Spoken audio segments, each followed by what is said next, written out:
তাহলে ফেসিবাদ মুক্ত আমরা যখন বলছি, সেই ভাইয়েরাই আবার যখন বলেন আইন অঙ্গনে, প্রশাসনে, বিভিন্ন কেন্দ্রে রন্ধ্রে রন্ধ্রে ফেসিবাদের দোসররা বসে আছে, সেই দোসরদের দিয়ে আপনি কি করে অবাধ, সুষ্ঠু, অংশগ্রহণমূলক, নিরপেক্ষ একটা নির্বাচন আপনি করবেন? এটা কি করে আপনি আশা করেন? যেই শিক্ষা প্রতিষ্ঠানগুলোতে এখনো ফ্যাসিস্টদেরকে, দোসরদেরকে সরিয়ে কমিটিগুলো পুনর্গঠন করা সম্ভব হয় নাই, সেই শিক্ষকদেরকে বাদ দিয়ে আপনি কি করে একটা সুষ্ঠু নির্বাচন করবেন? এই শিক্ষকরাই তো প্রিজাইডিং অফিসার এবং বিজ্ঞান কেন্দ্রে তারা দায়িত্ব পালন করবে। আধুনিক বিশ্ব স্লোগান তুলেছে, আওয়ার নলেজ ব্রিংস আস নিয়ারার টু ইগনোরেন্স। শিক্ষাই আমাদেরকে অজ্ঞতার দিকে নিচ্ছে, hour ignorance brings us নিয়ারার to death.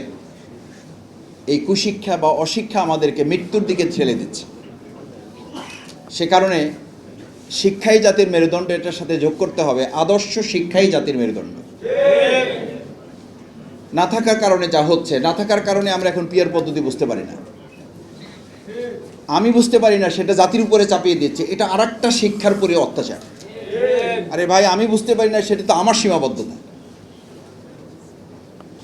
আমি সেটা কেন বুঝবো, আমি কেন বলবো? আমি এখানের সেমিনার সম্পর্কে, আলোচনা সভা সম্পর্কে যদি আমার জানা না থাকে, আমি যদি বলি যে এটা এখানকার লোকেরা আসলে জানে না, সুতরাং এই ব্যাপারটা আমাদের আলোচনা করার দরকার নেই, আমি খুব অবাক হই যে আমাদের খুব শিক্ষিত জাতির নেতৃত্ব যারা দিচ্ছেন, তারা যখন জাতিকে সামনে নিয়ে কোনো কথা জাতির উপর চাপিয়ে দিয়ে বলেন যে পিয়ার পদ্ধতি এই জাতি বুঝে না, তখন আসলে শুধু জাতিকে অবমূল্যায়ন বা তাদেরকে অন্যায়ভাবে তাদেরকে জুলুম করা হয় না, গোটা শিক্ষা ব্যবস্থাটাকে প্রস্তাবিত করে তোলা হয়।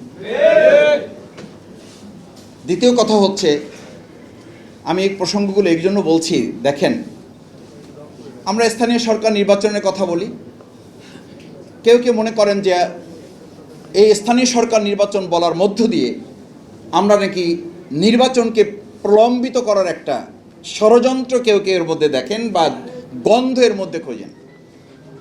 এই স্থানীয় সরকার নির্বাচন না চেয়ে আপনি যে আবার আমাদের সমস্ত নাগরিক সুবিধাগুলো বন্ধ করে রাখার এক বোকার স্বর্গে বাস করছেন, এ কারণে গোটা জনগণের একটা বড় অংশ বলছে প্রলম্বিত করার পরিবর্তে কেউ টেনে হিস্ট্রি নির্বাচনকে ত্বরান্বিত করার ষড়যন্ত্র করছেন।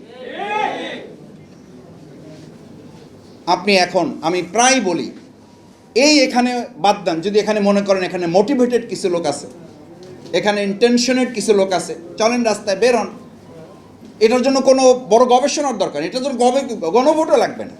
আপনি প্রেস ক্লাবের সামনে একটা জায়গা কোয়ারি করেন, আটকাইয়ে দেন, 100 জন লোককে ধরেন, তাদেরকে জিজ্ঞেস করেন যে ভাই, এখন কি নির্বাচন, বিচার, সংস্কার, কোনটা দরকার?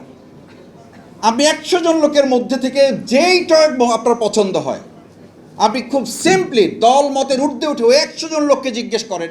ওই 100 জন লোকের অন্তত 70 জন লোক যদি এটা না বলে যে আমাদের এখন দরকার নির্বাচনের চেয়ে বিচার এবং সংস্কার, এটা যদি না বলে, তাহলে আমাদের কথা আমরা শুধু প্রত্যাহার করব না, যা শাস্তি দেবে এই জাতি আমরা তা মাথা পেতে নেব। কারণ কি? এটার জন্য কারণ তো আছে ভাই, এটার জন্য তো কারণ আছে।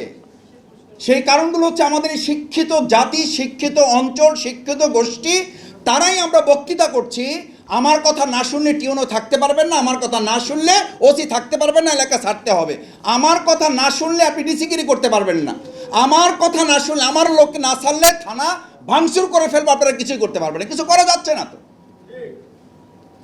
আমরা থানা রক্ষা করতে পারি না, সেই লোকরা হাজার হাজার কেন্দ্র আমরা রক্ষা করতে পারবো, এটা শফিকুল ইসলাম মাসুদ আমাকে কেন বিশ্বাস করতে হবে? আমি আমার এলাকার কথা মাঝে মধ্যে বলি, এলাকার কথা তো একটা টোকেন এলাকা, এটা সেই এলাকা তো এখন, এই গতকালকেও তো আপনাদের মিডিয়াতে আমি দেখলাম, আমি আমার খোঁজ নিয়েছি, আমার ভাইদেরকে আমি বলেছি, তাকে একটা দল করার প্রস্তাব দেওয়া হয়েছে, সেই দলের প্রস্তাবে সে রাজি না হওয়ায় তার উপর হামলা করা হয়েছে, তাকে মারধর করা হয়েছে, শারীরিকভাবে নির্যাতন করে তাকে হসপিটালে ভর্তি করা হয়েছে। কেন সে ওই দল করবে না? তাহলে ফেসিবাদ মুক্ত আমরা যখন বলছি, সেই ভাইয়েরাই আবার যখন বলেন আইন অঙ্গনে, প্রশাসনে, বিভিন্ন কেন্দ্রে রন্ধ্রে রন্ধ্রে ফেসিবাদের দোসররা বসে আছে, সেই দোসরদের দিয়ে আপনি কি করে অবাধ, সুষ্ঠু, অংশগ্রহণমূলক, নিরপেক্ষ একটা নির্বাচন আপনি করবেন? এটা কি করে আপনি আশা করেন? যেই শিক্ষা প্রতিষ্ঠানগুলোতে এখনো ফ্যাসিস্টদেরকে দোসরদেরকে সরিয়ে কমিটিগুলো পুনর্গঠন করা সম্ভব হয় নাই, সেই শিক্ষকদেরকে বাদ দিয়ে আপনি কি করে একটা সুষ্ঠু নির্বাচন করবেন?